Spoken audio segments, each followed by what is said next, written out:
DMTV, bilile kamalo bana ebele.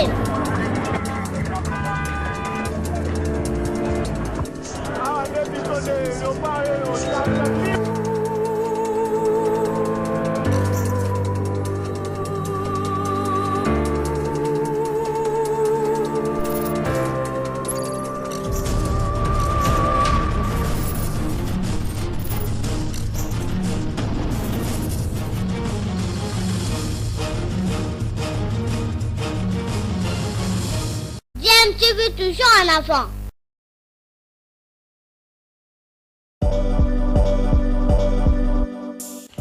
Vous êtes sur DMTV, bonjour ou bonsoir, tout dépend de l'heure à laquelle vous nous suivez. Tout plaisir est pour nous de vous retrouver, mais surtout de savoir que vous êtes nombreux en train de suivre votre chaîne YouTube DMTV. DMTV qui vous propose l'actualité, vous propose également des analyses et des réflexions sur des sujets d'actualité, sur des faits sociaux, tout simplement sur des réalités que nous observons ici chez nous en République démocratique du Congo. Mais comme numéro 2, derrière Moukoko Amale, il a pu être titularisé. La paire qu'avait utilisé Jean-Florent Ibenge lors du CHAN précédent au Cameroun, c'est cette paire-là qui a également été utilisée par Sébastien Desabre. Je pense que ces changements, c'est vrai, c'est peut-être très tôt de dire que c'est ce qu'on veut, mais je pense que ces premiers tests a été, je vais dire, à 6 sur 10 pour les Léopards. Je pense qu'ils vont s'améliorer et je pense qu'avec les erreurs que Sébastien Desabre a pu déceler lors de cette rencontre, il pourra, pourquoi pas, changer et modifier ce qui devra être modifié pour avoir une sélection plus aguerrie et surtout plus concurrente sur les terrains. Nous allons parler du renouvellement de l'effectif, mais on va reposer la même question à Chadrin Teta. La prestation des Léopards, je sais que vous êtes trop tactique, sûrement que on va apprendre encore beaucoup de choses avec vous, mais comment vous avez trouvé l'ensemble de la prestation des Léopards de la RDC? C'est difficile d'analyser un tel match parce que les joueurs jouent à un faux rythme. Il faut se dire qu'on est en plein début de saison.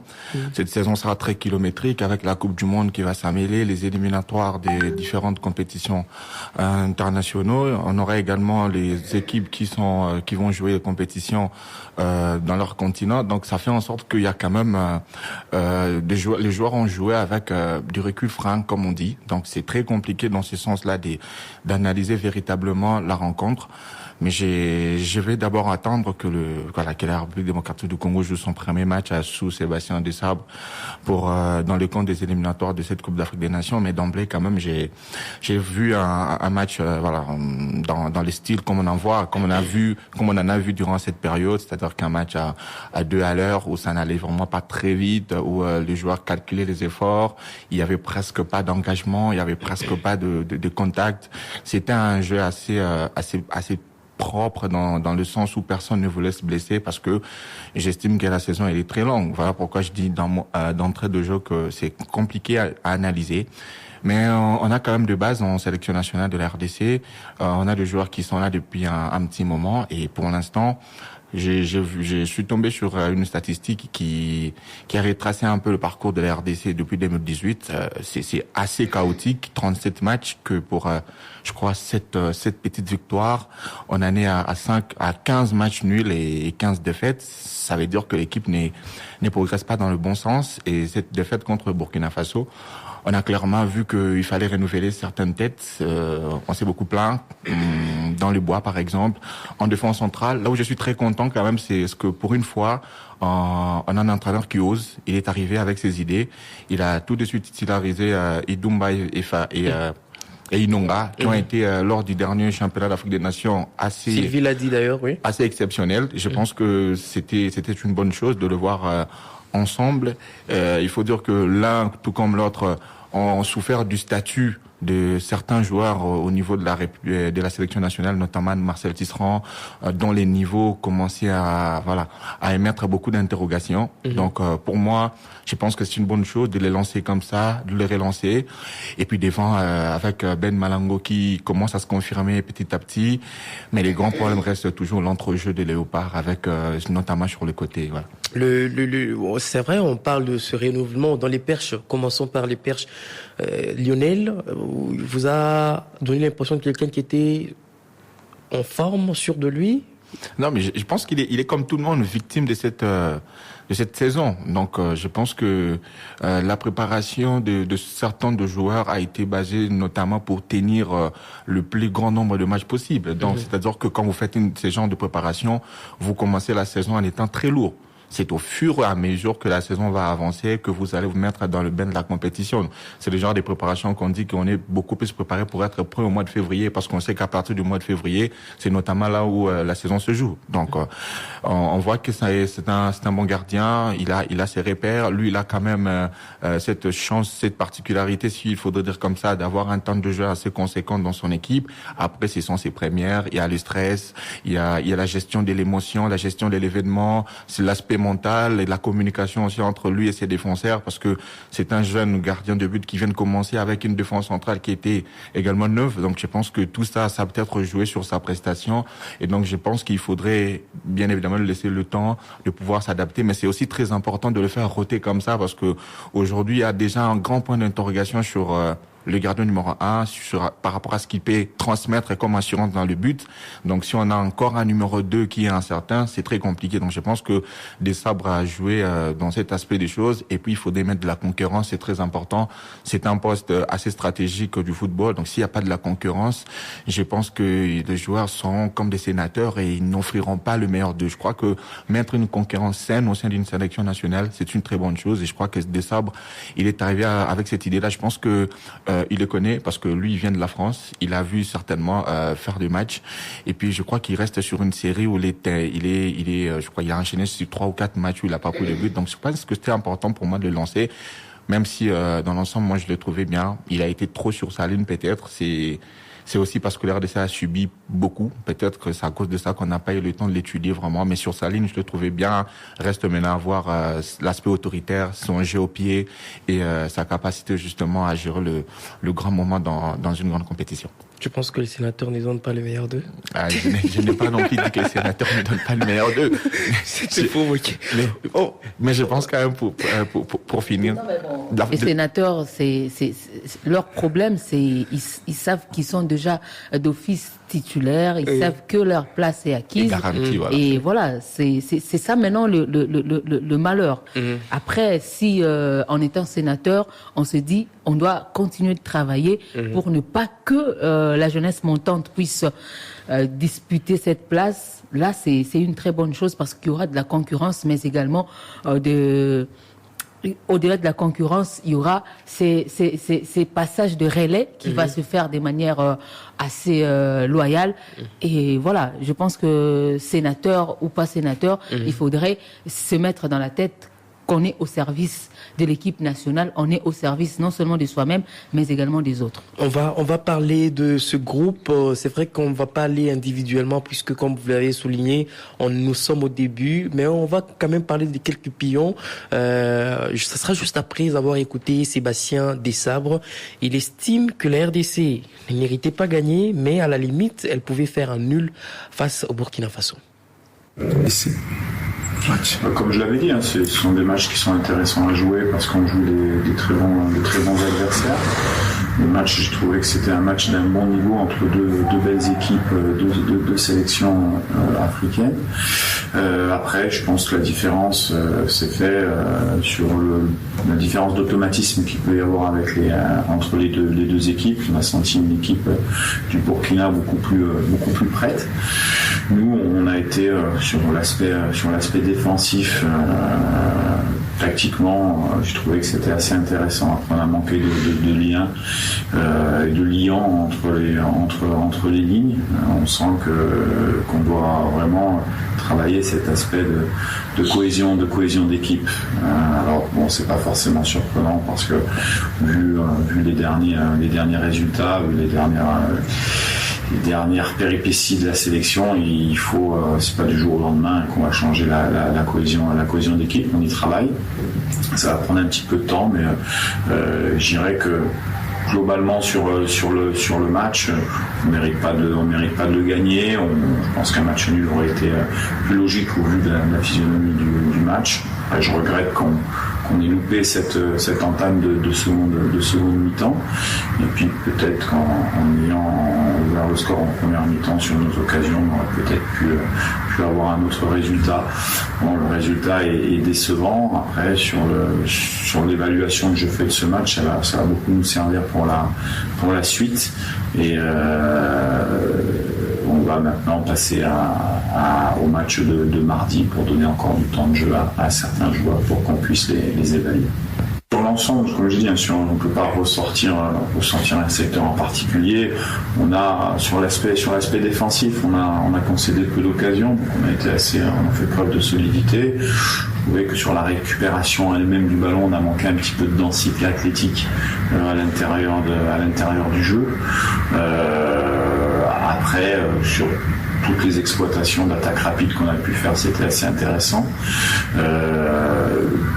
Globalement, ce qui a peut-être manqué à l'équipe, c'est un peu de caractère. Je trouve qu'on doit amener un peu plus de caractère, qu'on doit trouver des leviers pour être un peu plus agressif sur nos actions offensives, de pouvoir les terminer un peu plus de manière efficace. Après voilà, on travaille, on y travaille. On a des joueurs qui ont fait des bonnes prestations, d'autres moins bonnes. Voilà, c'est la vie d'un match, on va dire. Et j'en tirerai les enseignements à la fin de ce stage. Je l'ai dit, c'est toujours la même question qui revient, mais on est bien sûr déçu d'avoir perdu un match, mais ça fait partie de l'évaluation qu'on fait. Comme je le disais, il y a un certain step by step, comme on dit, en sachant qu'on évalue. Et puis après, forcément, la qualité première d'une équipe nationale, c'est sa cohésion d'équipe. Sa cohésion d'équipe, c'est les relations entre les joueurs, c'est les relations entre les lignes sur le terrain et à l'extérieur. Et on doit avoir une dynamique solide et enthousiasme et gagneur. Voilà. Et ce caractère-là qui, moi, un peu me caractérise aussi dans mes fonctions. Je veux que mon équipe l'ait. Et j'ai senti qu'aujourd'hui, même si les garçons avaient fait ce qu'ils pouvaient faire, et j'ai pas grand-chose à leur reprocher sur le match, on a manqué quand même un petit peu de caractère, un petit peu de volonté de vouloir gagner les matchs. Et là-dessus, il faut vraiment qu'on passe à un autre niveau, on va dire, d'agressivité positive sur le terrain. Je vous ai trouvé un peu trop gentil quand même. On avait pris 2 matchs rapprochés, on avait pris un nombre de joueurs qui sont conséquents, donc on va donner un petit peu de temps de jeu à certains joueurs. Il était important que sur ce match du Burkina, on puisse avoir une certaine ossature, on va dire. Et puis contre la Sierra Leone, je vais poser les bonnes questions. Je pense qu'il y aura d'autres joueurs qu'on va voir évoluer. Tout ça dans le cadre, bien sûr, de pouvoir faire un audit, une évaluation profonde des forces en présence pour après pouvoir améliorer le groupe et de commencer, on va dire, à mettre en place des choses qui sont d'un niveau un petit peu plus supérieur à ce qu'on voit aujourd'hui.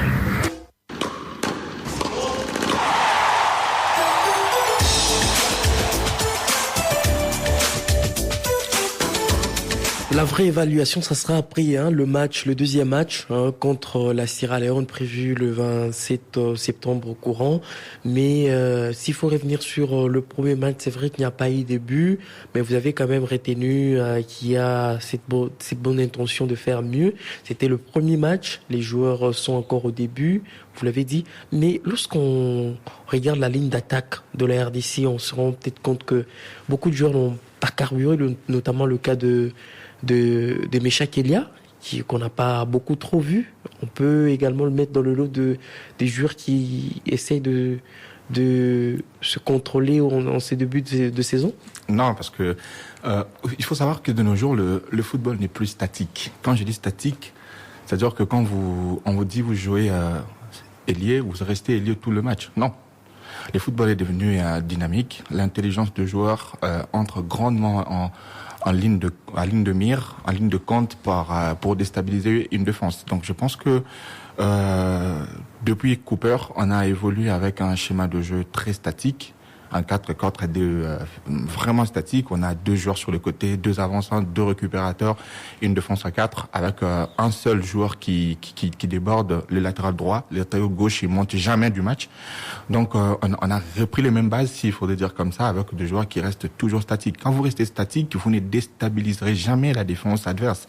Donc on met en place un schéma de jeu qui nécessite beaucoup de complémentarité et de cohésion.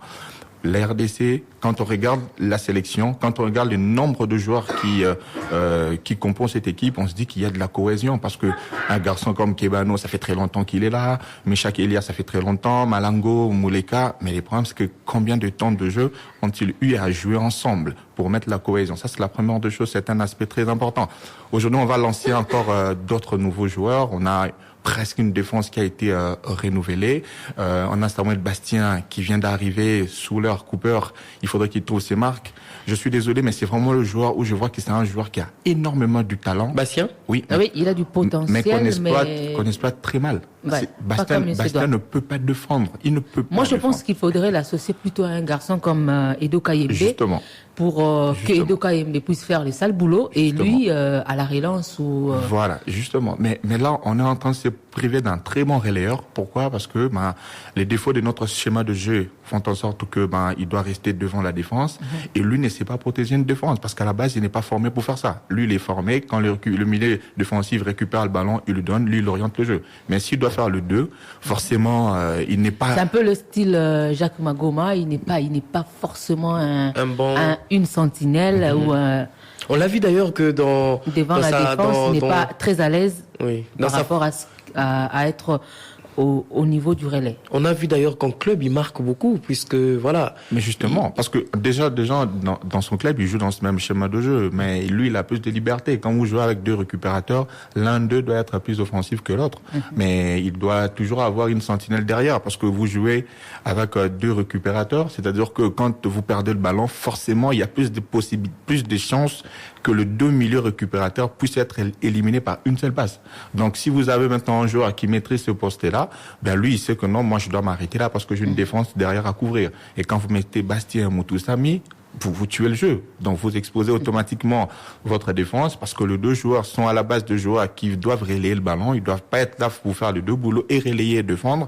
Quand je parle de défendre, c'est que tout le monde peut défendre dans un chemin de jeu, mais particulièrement comme on dit les box. Voilà. Donc, on a 2 joueurs qui peuvent faire des box to box. Ngoma, vous le voyez faire ce boulot? Non, je crois qu'aujourd'hui. Ngoma est dans le même schéma pratiquement que Samuel Bastien. Il faut plus de liberté, il faut plus de créativité. Voilà. Alors que un garçon comme Edo, c'est vrai, il peut faire les relais, mais il est mieux dans la récupération et il sait faire le sale boulot entre guillemets pour permettre à l'équipe de souffler quand il faut partir de l'avant. Et donc la meilleure façon de contrer ça, c'est-à-dire qu'il faut avoir des avant-centres qui sont techniques. Vous avez un avant-centre qui est un pivot, l'autre qui a vraiment de la qualité d'un mix, c'est-à-dire un numéro 9 à un numéro 10, qui peut descendre pour justement faire en sorte qu'il n'y ait pas un grand trou au milieu de terrain. Et puis, il faut avoir des attaquants sur les côtés. On n'a plus Mbokani. On n'a plus Mbokani qui pouvait faire ça. Un malheureusement.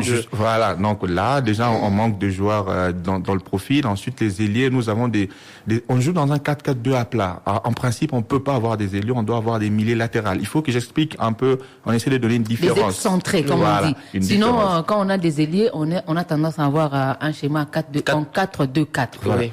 Je vous donne cet exemple qui est très simple. Vous avez Lilepo Eriki Toulengue. Lilepo, c'est un vrai ailier. C'est un monsieur qui va déborder, qui va manger la ligne, qui va essayer de frapper. Vous avez Eriki Toulengue. Quand il déborde, il est un milieu offensif d'abord. Il va toujours chercher à faire la passe. Il va toujours essayer à casser les deux. C'est ça la différence. Nous, on joue avec Akolo et Meshak Elia, qui sont des ailieux et qui mangent que la ligne et qui ne font que des appels sur les ailes. Donc. Ou alors, dans le football moderne, on a tendance à faire un peu ces mix.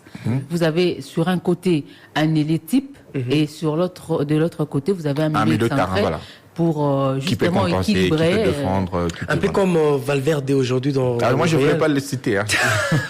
Moi, je voulais Voilà, pas le citer. ce bon. garçon, c'est l'exemple typique Oui. quand on veut avoir un 4-3-3 en même temps, un 4-4-2, Voilà. parce que il sait faire Les deux boulots. le deux boulots en même temps. Il peut revenir au milieu de terrain pour faire créer les surnombres Le en cas de surnombre, perte oui. de ballon Oui. et en cas de projection vers l'attaque. Il s'est mis en ailier. Donc voilà, je pense que aujourd'hui le football offre la possibilité, beaucoup de possibilités aux entraîneurs.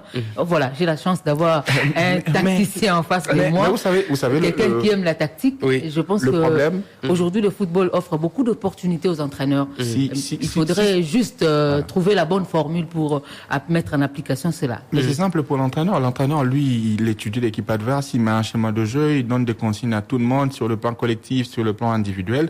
Mais les problèmes, ce sont les joueurs sur les terrains. Sur les terrains, c'est là où il y a un Ah oui, problème. parce que ce sont Je vais eux te qui prendre- doivent, Je vais te prendre l'exemple de Meshak Elia, par exemple. Meshak Elia, je n'ai rien contre lui, mais quand il joue dans ce 4-4-2, lui, il reste sur la ligne. Il ne fait jamais des appels à l'intérieur. Ça, c'est la première des choses. La deuxième des choses, il défend moins. Donc, c'est-à-dire que déjà, il fait pas des appels à l'intérieur pour... On a déjà deux problèmes. Parce que quand vous jouez, On a un joueur. dès comme on dit en Lingala 7, devant toi, il y a le 3 qui doit te marquer. Donc si tu restes sur la ligne, pour lui c'est facile de te marquer.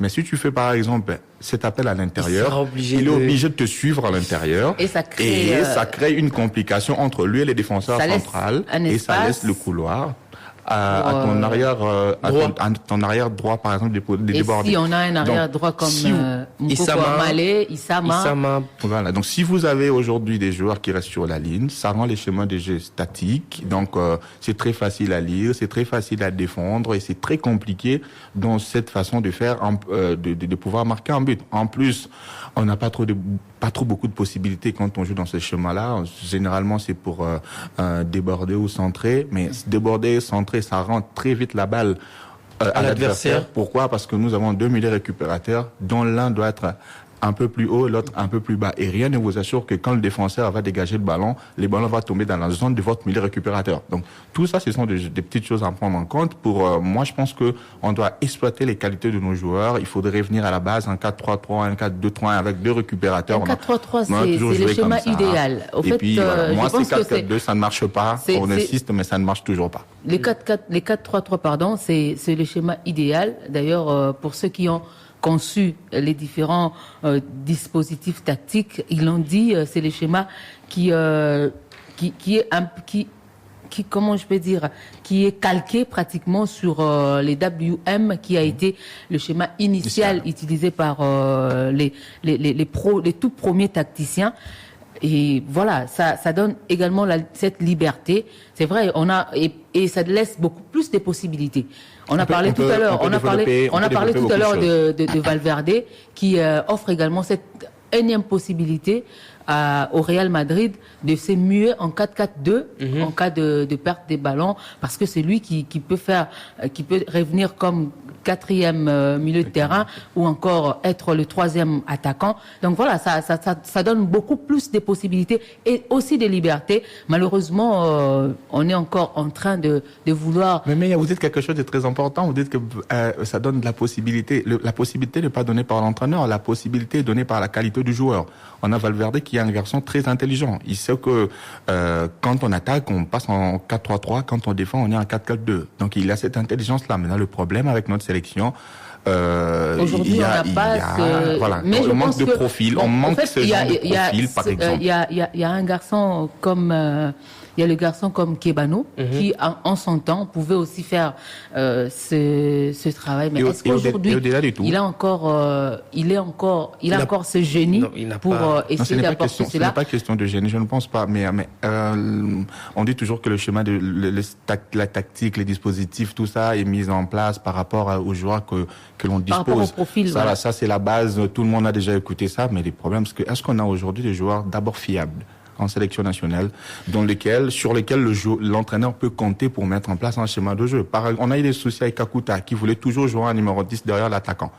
Il ne se sent jamais à l'aise quand il est sur les côtés. C'est comme ça qu'on l'a vu. C'est quelqu'un qui pouvait avoir le profil idéal pour justement permettre à la RDC d'avoir cette variété dans les schémas tactiques au cours d'un même match. Est-il viable? Est-il fiable en sélection nationale? On a 2 Kakuta, on a un Kakuta excellent en club, on lance meilleur joueur africain évoluant en championnat en Ligue 1, mais quand il vient en sélection, est-il fiable? Est-ce qu'on peut il y a aujourd'hui... également ses caprices. Il y a également... Est-ce qu'on peut aujourd'hui... Quel est le joueur qui peut être la clé du système de jeu congolais? Des choses. Il y a également cet aspect, c'est vrai, je n'aime pas trop insister sur ça.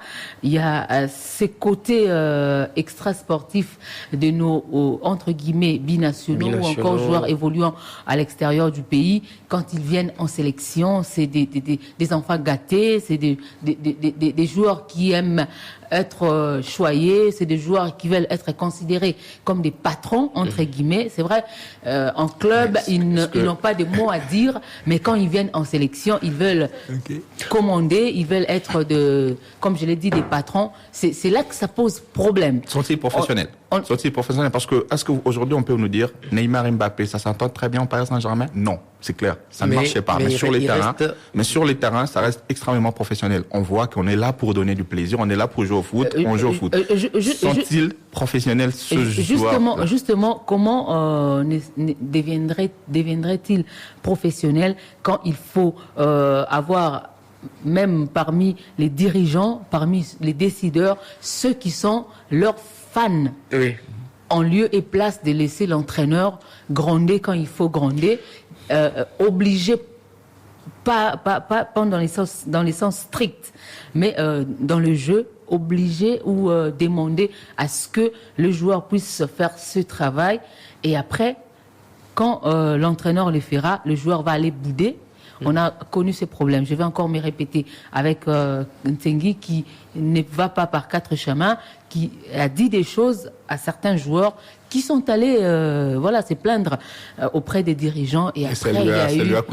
Mais Sylvie, si on est encore à ce niveau-là, qu'est-ce que vous voulez changer? Est-ce que l'équipe nationale va changer?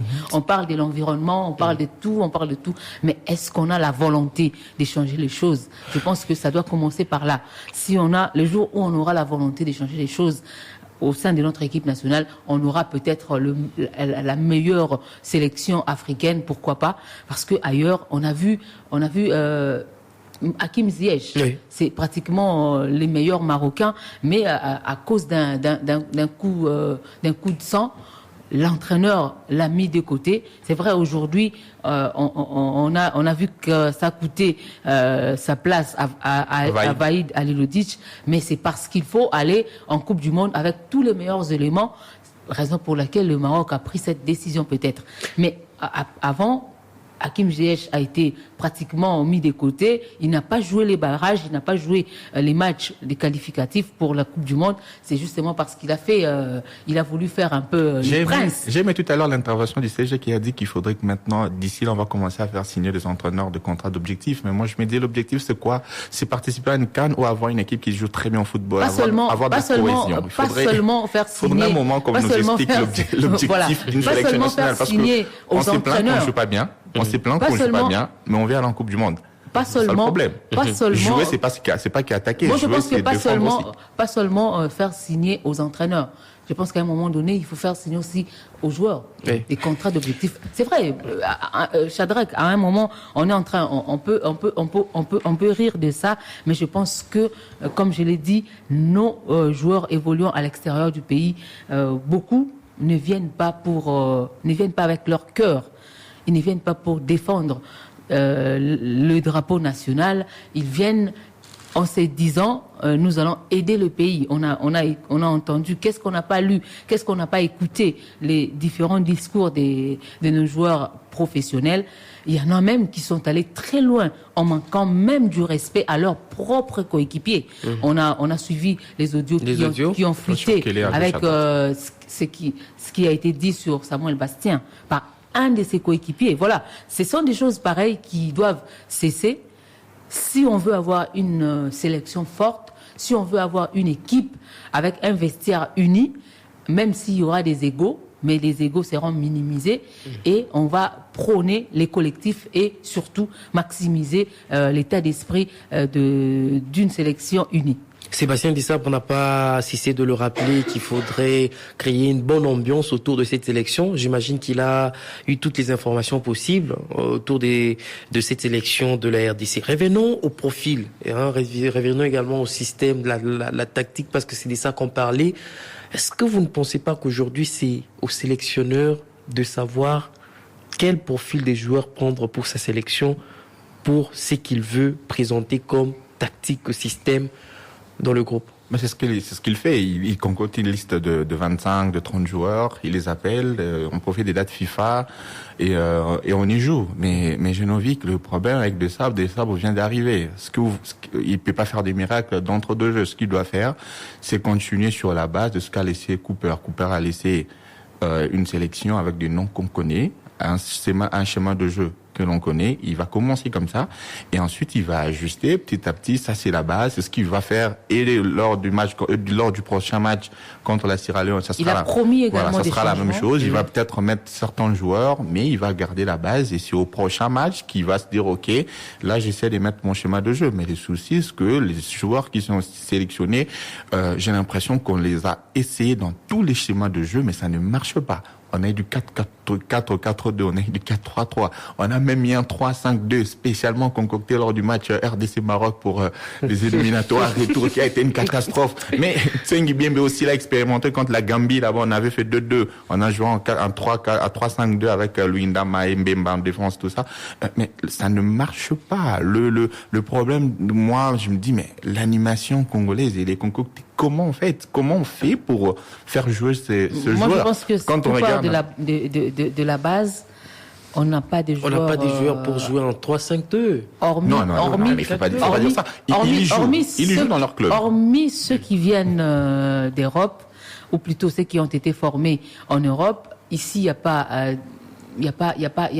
La majorité des joueurs qui évoluent ici et qui sont partis ailleurs n'ont pas eu cette chance, entre guillemets, d'avoir déjà à la base d'être formés par rapport à différents schémas tactiques. Je pense que c'est tout le problème qu'il y a pour notre sélection. Voilà, vous parlez de l'animation. C'est vrai, ça peut être ça le vrai problème, mais il faut également prendre en compte cela. Nos différents joueurs n'ont pas cette base. Ils n'ont pas été formés. Moi, je crois personnellement. C'est la grande difficulté qu'on a. C'est un vrai faux débat, Sylvie. Mais on a le contre-exemple avec la Zambie qui est venue avec deux joueurs également locaux qui ont presque les mêmes soucis que nous, mais ils ont fait une très bonne prestation lors de la CAN. Je pense, moi, qu'on n'arrive pas à créer de la cohésion de couple. Quand je parle de couple, c'est-à-dire on a un 4-2.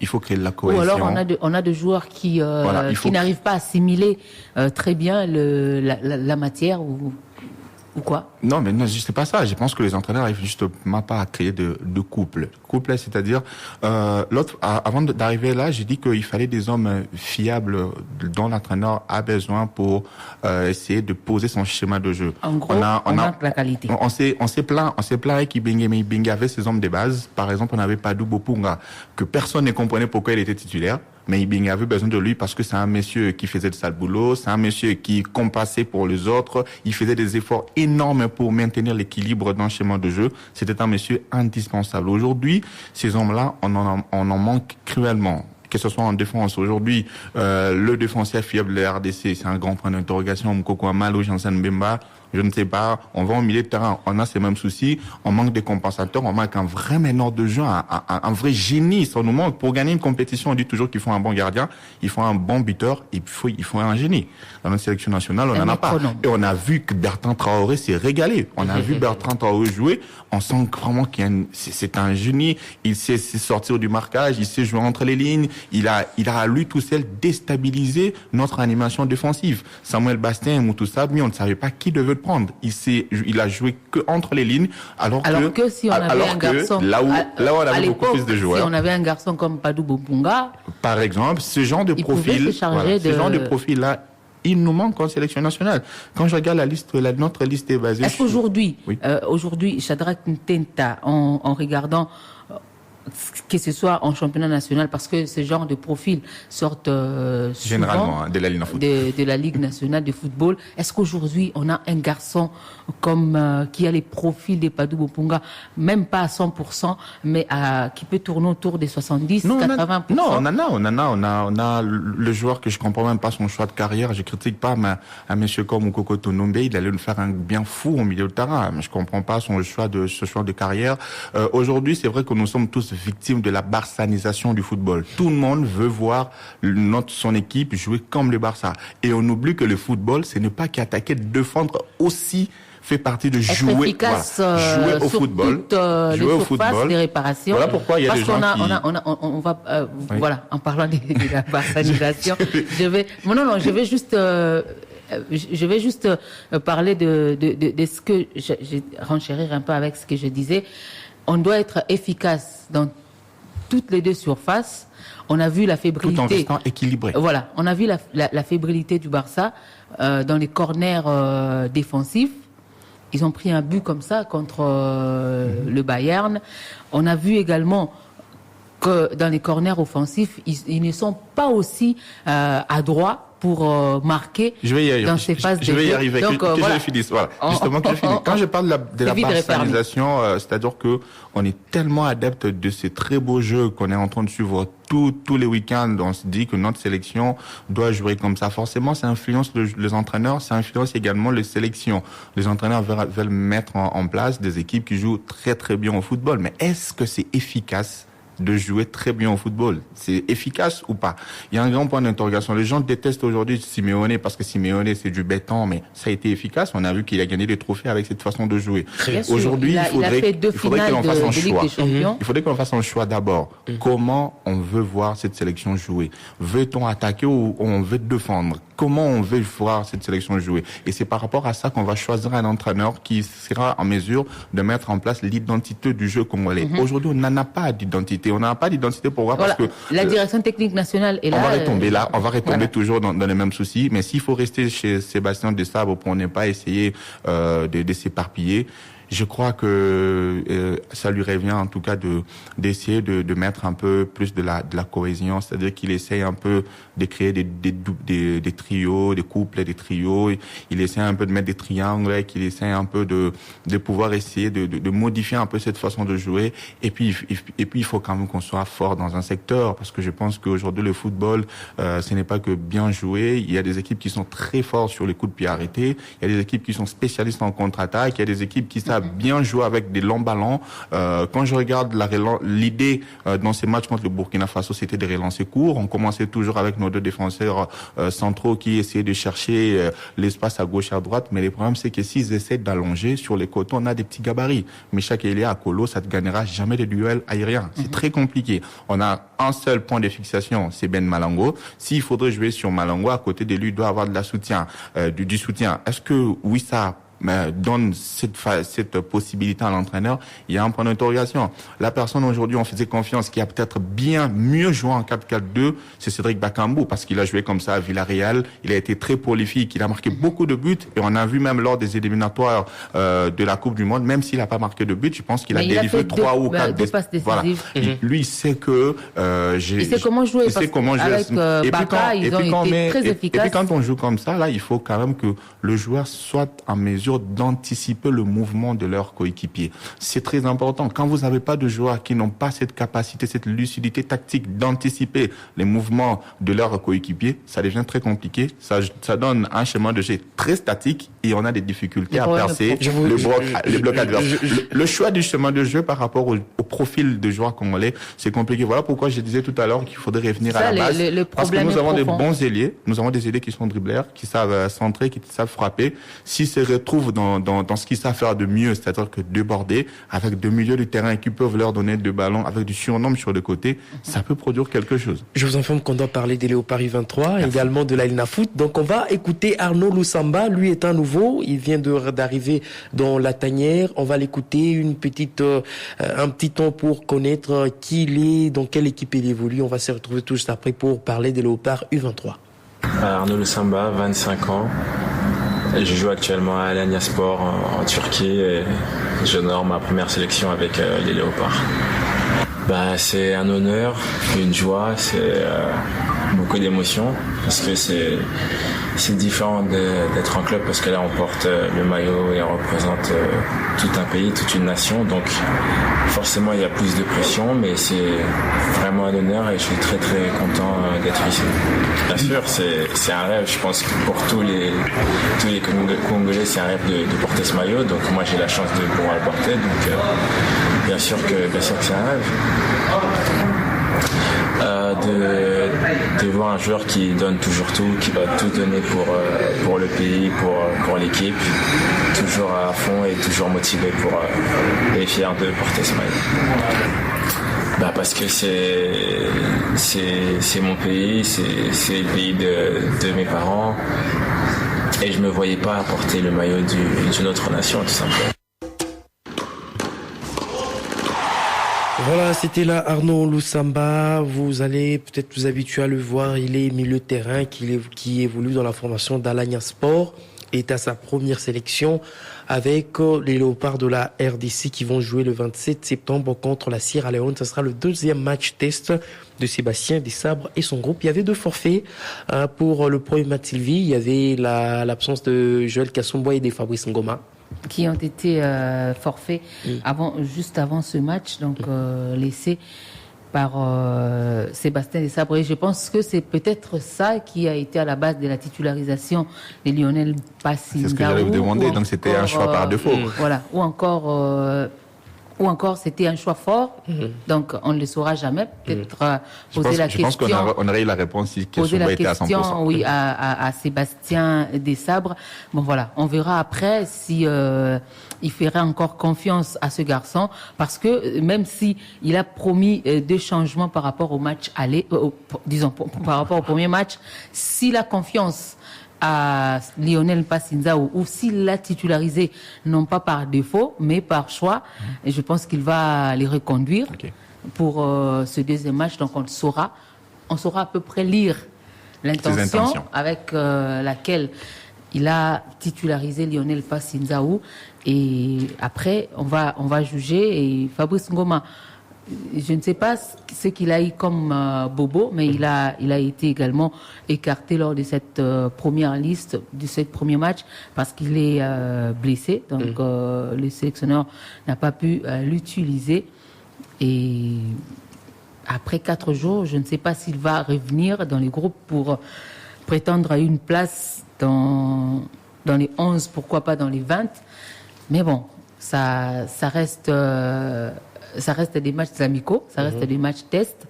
J'espère qu'on aura encore d'autres fenêtres où les Léopards pourront avoir d'autres sparring partners avant d'attaquer la compétition proprement dite, parce que ce sera très très difficile déjà avec cette double confrontation face à la Mauritanie, que moi j'estime comme étant la meilleure, ou plutôt la nation qui progresse le mieux dans ce groupe-là, parce qu'on a vu, c'est vrai, ils n'ont pas fait une très bonne figure lors de la CAN précédente, mais c'est une équipe qui a montré beaucoup de choses, beaucoup de bonnes choses, surtout dans les contenus, même si elle a perdu ses matchs, mais elle a montré beaucoup de valeurs également dans les chefs des joueurs. Et aujourd'hui, il y a beaucoup de joueurs qui ont signé des contrats pro avec des équipes assez nanties. On a vu un tout dernier qui vient de signer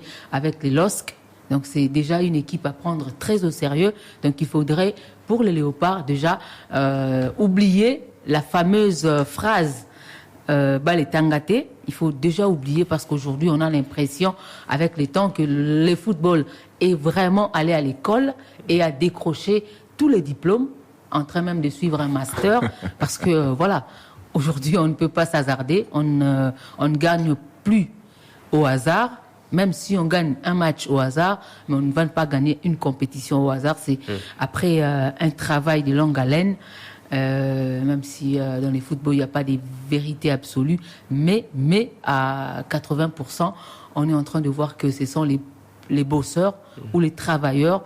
Et ce sont eux qui gagnent des compétitions et ce sont eux qui vont plus loin quand il s'agit de jouer le haut niveau. Voilà. Voilà. D'une sélection à une autre, nous allons parler des Léopards U23 très vite, puisque il faut également parler l'INAFoot, les FOF congolais. Disons, la sélection U23 joue le mardi contre l'Éthiopie. Sylvie Meya, il y a eu 0 but partout au match aller. C'est vrai que c'est un score piège, il faut le dire. Ici au match retour, il faudrait s'imposer, éviter un nul avec but, puisque en cas d'un nul avec but, ça sera l'élimination. Et à 0 but partout, est-ce qu'on peut dire que les Léopards, au regard du groupe qu'il y a, est-ce qu'on peut espérer une qualification ici au Stade des Martyrs? Bon, espérer, oui. On espère toujours, parce que voilà, c'est la sélection nationale. On peut dire par patriotisme, on va espérer. Mais après, je pense que déjà, le résultat du match aller, c'est encourageant. Parce que cette équipe-là d'Éthiopie est réputée, c'est une sélection au niveau des équipes d'âge, elle est parmi les tout bonnes sélections au niveau du continent. Déjà, il y a 2 ans, on a joué avec la même sélection contre plutôt la même catégorie. Les Léopards ont été battus par ces Éthiopiens qui, pour la plupart, évoluaient dans la formation la plus connue d'Éthiopie, le Sporting Club Saint-Georges. Voilà, c'est une sélection qui a déjà évolué depuis les U17, si je ne m'abuse. Ils ont été U20 ensemble et aujourd'hui, ils sont dans la catégorie des espoirs. C'est donc une équipe qui se connaît déjà. Ils se connaissent très bien et voir que les Léopards sont allés imposer ce match nul sans but parce qu'ils ont archi-dominé même cette rencontre. On a suivi le match et la RDC a été dominée de bout en bout. Il y a eu quelques séquences où la RDC a tenté de sortir la tête de l'eau, mais dans l'ensemble, c'était l'Éthiopie contre Esdras Kabamba, parce qu'il a fait également un grand match. Voilà, on peut partir sur cette base pour faire douter cette équipe ici au pays, mais reste à savoir si on a les atouts. Voilà, je vais un peu rejoindre Shadrack Tenta qui souvent parle des atouts. Est-ce qu'on a des joueurs capables pour nous amener à la victoire? Je vais être prudente, même si je crois et j'espère en tout cas que les Léopards feront un bon match ici à Kinshasa. Mais comme je l'ai dit, je reste prudente parce que c'est un match de football. On peut faire un grand match à l'extérieur et sombrer à domicile. On peut également faire un match moyen à l'extérieur et faire un très grand match à domicile. Ce sera vraiment maintenant au staff technique et à l'ensemble des joueurs de mettre à profit tous les points forts qu'ils ont pu déceler dans la sélection et de minimiser les points faibles pour espérer se qualifier pour les prochains tours. Moi, je crois que déjà ça a été compliqué, parce qu'ils sont allés sans leur entraîneur, le sélectionneur principal. En plus, on joue en Éthiopie, en altitude, c'est toujours encore plus compliqué pour des jeunes joueurs qui ne sont pas habitués à ça. Quand on vient de l'est du pays, ça peut encore aller, mais quand on n'a peut-être pas sillonné de ces côtés-là, et qu'on va se retrouver à jouer aussi haut comme ça, c'est toujours compliqué. En plus, on connaît l'engouement qu'il y a en Éthiopie. Beaucoup des sélections, même de grandes nations, se sont cassées la tête là-bas. Donc, je crois que la RDC a même failli faire les hold-up. J'ai vu 2, 3, 4 occasions en contre-attaque. On aurait dû peut-être marquer un but. On ne l'a pas fait. On a de la chance d'avoir un très très bon gardien. Il faudrait quand même se le dire. Lui, au moins, il a quand même cette expérience, il faudrait dire comme ça, du haut niveau, parce qu'il a été portier des Rangers avant d'aller s'exiler du côté de l'Angola. Il a joué de grands matchs. Il a notamment été dans le bois de ce fameux match où Rangers avait battu le tout-puissant Mazembe. Donc lui, au moins, il connaît ces matchs en grand enjeu. il en a joué beaucoup. Donc je pense que justement on aura besoin de ce genre d'hommes pour essayer de se motiver, parce que on joue à domicile, on a fait un 0 but partout à l'extérieur. Ici on aura d'abord la pression du résultat, la pression du public, la gestion de l'événement. Comme je dis souvent, c'est très important pour de jeunes joueurs, de jeunes garçons qui vont avoir une aussi lourde responsabilité déjà de porter les maillots de la République démocratique du Congo, et ensuite de s'éviter une défaite ici. Donc je crois que l'aspect mental est très important, et là où Raoul Choumoé et Kimoto seront vraiment déterminants, c'est dans cet aspect-là, il faudrait essayer de le motiver mentalement, de leur faire comprendre que ça reste d'abord un jeu, c'est d'abord du football, il faut prendre du plaisir, il faudrait pas leur mettre trop de pression, il ne faudrait pas leur exiger beaucoup de choses, il faudrait qu'ils jouent comme ils savent le faire. Je pense que quand on part sur de bases comme ça, on détend les nerfs, on détend le joueur, et ils entrent sur les terrains en qualité de joueur, non en qualité de soldat. Ce n'est pas la guerre, on n'est pas là pour aller, on n'est pas dans un terrain de boxe, on est là pour jouer au football, d'abord prendre du plaisir,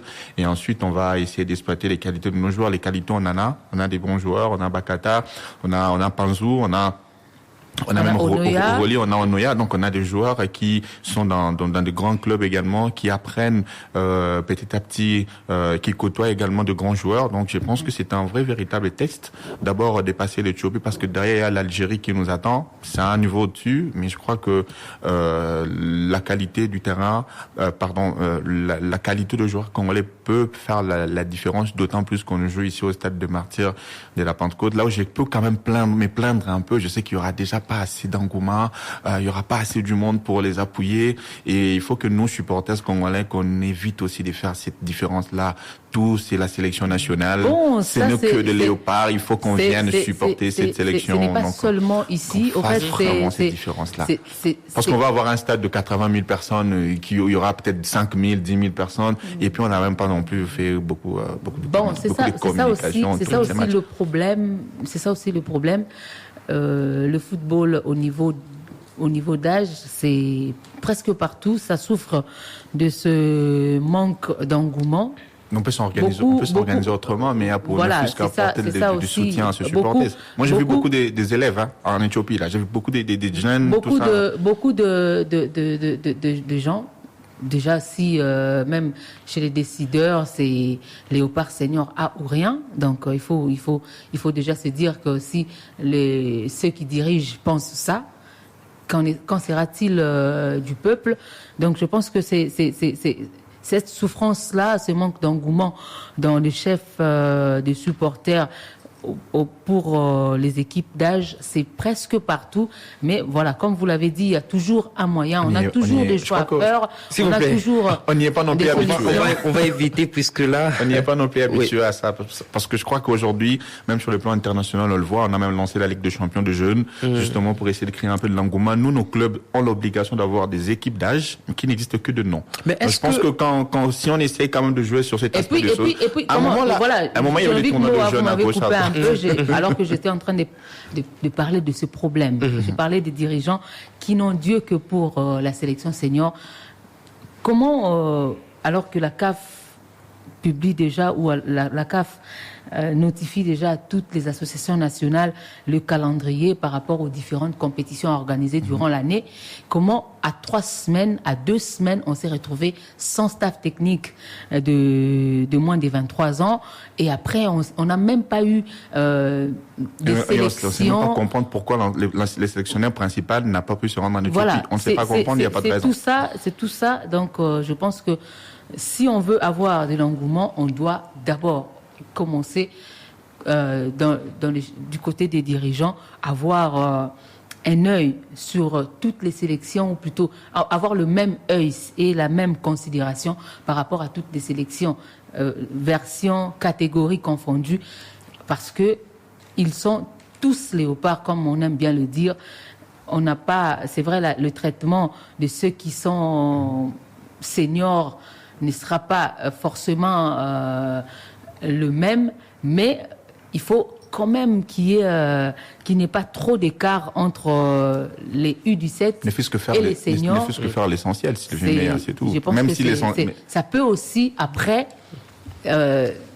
interpeller les supporters et leur dire, voilà, si la fédération, si le gouvernement traite de la même manière Mais les U17 et les seniors, pourquoi pas aller soutenir ce jeune gens? Nous allons avant de revenir, on va écouter le sélectionneur adjoint, Papi Kimoto. En tout cas, pour le mardi, il estime qu'il y aura cette qualification au Stade des Martyrs.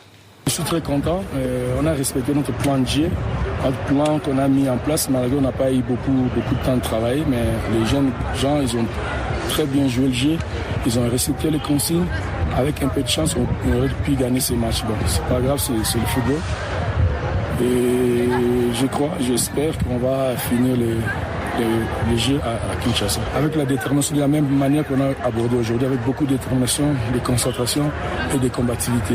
Et je pense à Kinshasa, ça va être encore beaucoup plus meilleur qu'ici. Vous savez, ici, on a joué en altitude.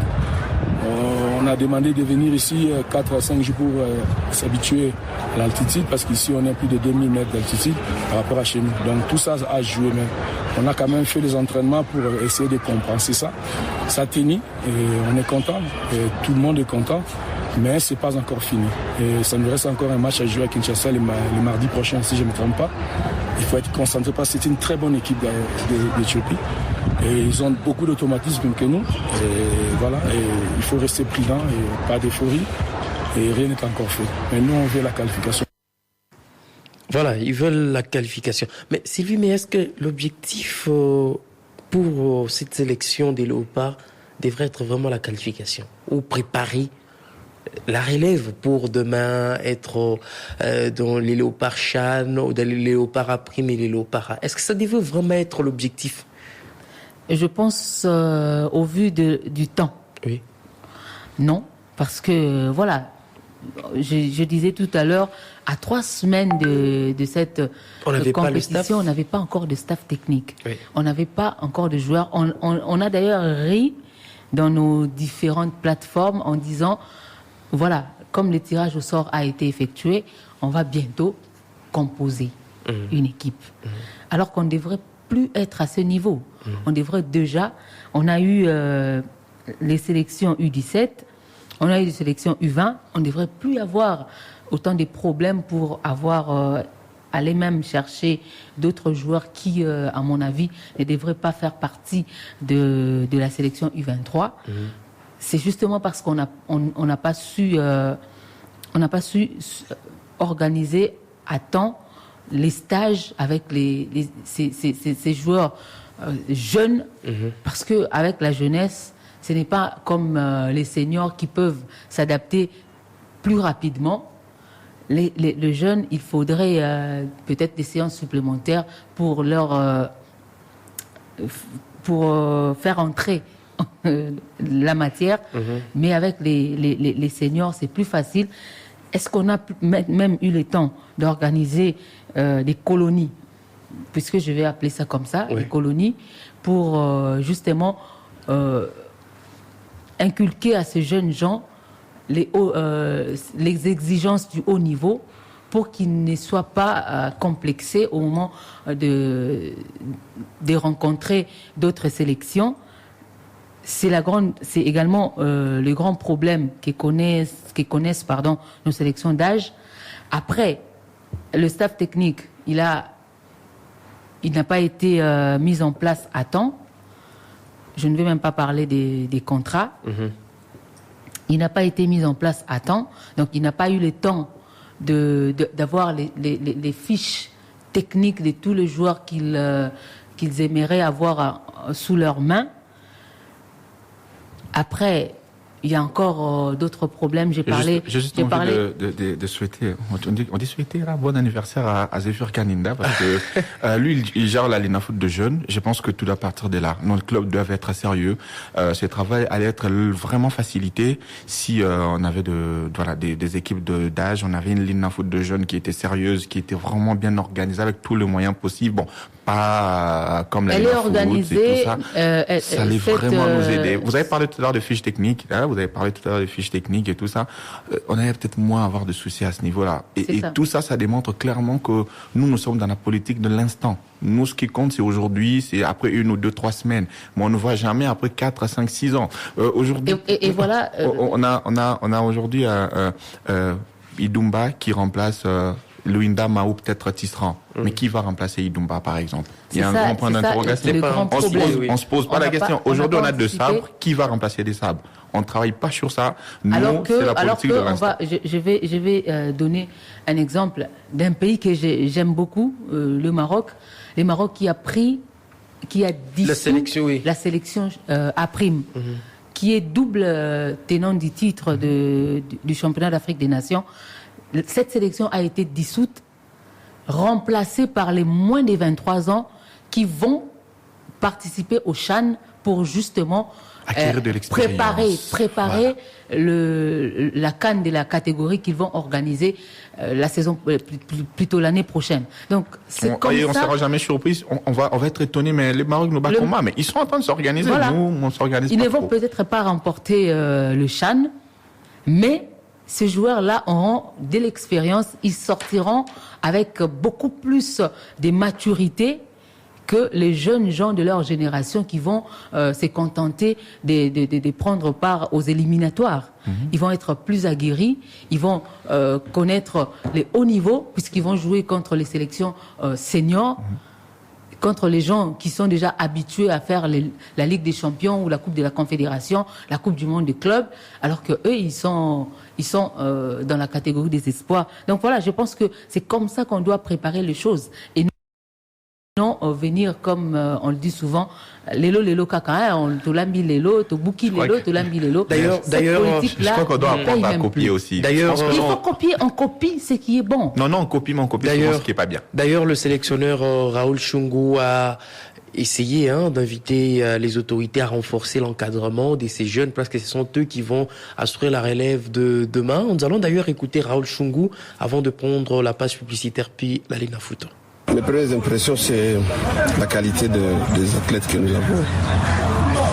On a des joueurs talentueux et je crois qu'on ne peut que féliciter le résultat qu'ils ont fait en Éthiopie. Et là, on prépare déjà le match retour. Un 0-0, c'est un bon résultat, mais c'est un résultat aussi qu'il faut faire beaucoup attention, puisqu'il y a nul de début, mettrait dehors de la compétition. Là, on essaie de faire un peu d'affûter les aspects tactiques des jeunes. Donc, on se prépare déjà pour le match retour. Les matchs que nous sommes appelés par tous les moyens à le gagner. Et c'est ça le mot d'ordre qu'on a donné. On n'a qu'une seule intention, qu'un seul objectif, travailler et remporter la victoire pour passer à l'étape suivante. Je crois qu'on va ajouter peut-être un ou deux éléments pour renforcer un peu la ligne offensive. Et je sais qu'il y a encore beaucoup de joueurs qui ne font pas partie de cette sélection. Mais pour l'instant, on va se limiter avec ce qu'on a ici. On va renforcer par un ou deux éléments. Surtout qu'on a un blessé, il y a un joueur blessé on doit absolument le remplacer. Et ça sera fait dès cet après-midi. Et je crois que c'est une erreur grandissime. Quand on néglige la base, on ne peut pas avoir une équipe nationale solide si la base est faible. C'est ici. Les joueurs qui jouent aujourd'hui, les U23 qui jouent aujourd'hui, je crois que c'est les groupes qui vont aller jusqu'à la Coupe du Monde s'il faut dire ainsi. J'appelle aux autorités de ne pas négliger cette sélection. J'ai vu pas mal de choses que je ne veux pas me mettre à pleurnicher ici, mais qu'on ne néglige pas cette formation. Qu'on les donne les avantages, tous les avantages qu'on donne aux seniors, on peut les donner aux jeunes. Ça sera plus motivant et encore, on va gonfler leur morale. J'en appelle vraiment à nos autorités qu'ils essayent de songer un peu à renforcer l'encadrement de cette équipe. Voilà. Le renforcement de l'encadrement de cette équipe, ça a été dit par le sélectionneur Raoul Shungu de Léopard U23 de la RDC. On ne sera pas allé loin avec cette sélection puisqu'il y a un dossier qui nous attend également, la reprise du championnat. Ça sera juste après la page publicitaire.